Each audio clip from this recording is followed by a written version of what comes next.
Fantastic Mr. Fox by Roald Dahl, Chapter 15, Bean's Secret Cider Cellar. Mr. Fox examined the wall carefully.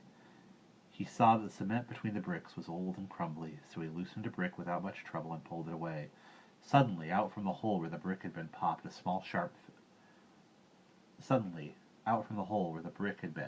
there popped a small, sharp face with whiskers.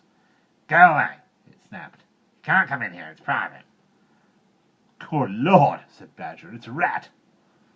You saucy beast, said Mr. Fox. I should have guessed we'd find you down here somewhere. Go away, shrieked Rat. Go on, beat it, this is my private pitch. Shut up, said Mr. Fox. I will not shut up, shrieked Rat. This is my place, I got here first. Mr. Fox gave a brilliant smile, flashing all his white teeth. My dear Rat, he said softly, I am a very hungry fellow, and if you don't hop it quickly, I shall eat you up in one gulp.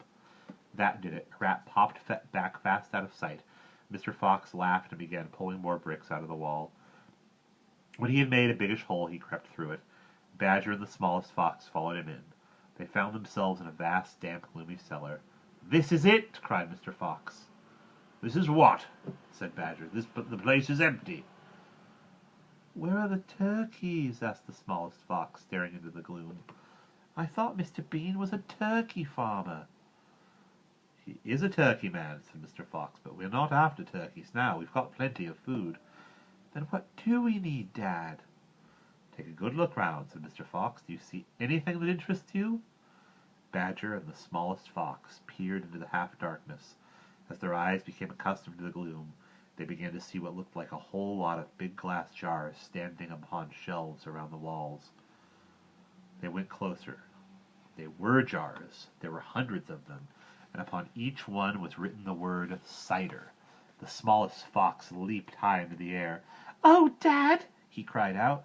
Look what we found, it's cider. Exactly, said Mr. Fox. Tremendous, shouted Badger. Bean's secret cider cellar, said Mr. Fox.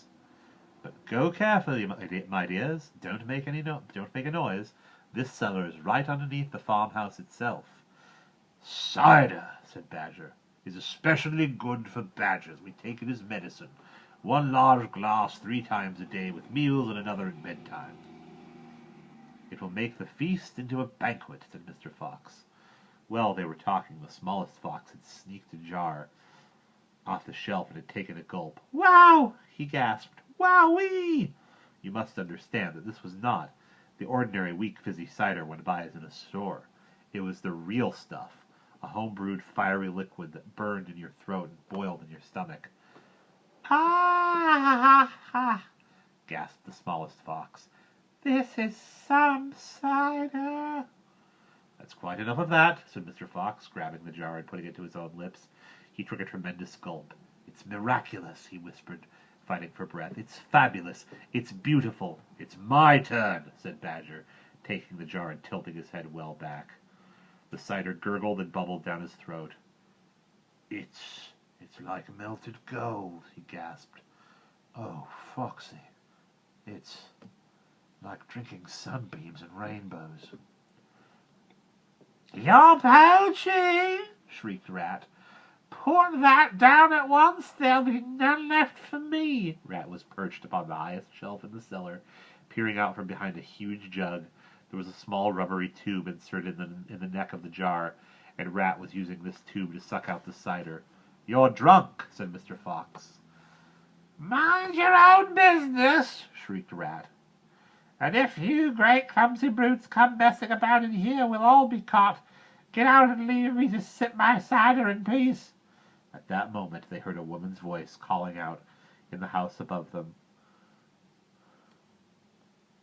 Hurry up and get that cider, Mabel, the voice called. You know Mr. Bean doesn't like to be kept waiting, especially when he's been out all night in a tent. The animals froze. They stayed absolutely still, their ears pricked, their bodies tense. Then they heard the sound of a door being opened. The door was at the top of a flight of stone steps leading down from the house to the cellar. And now someone was starting to come down those steps. And that's the end of chapter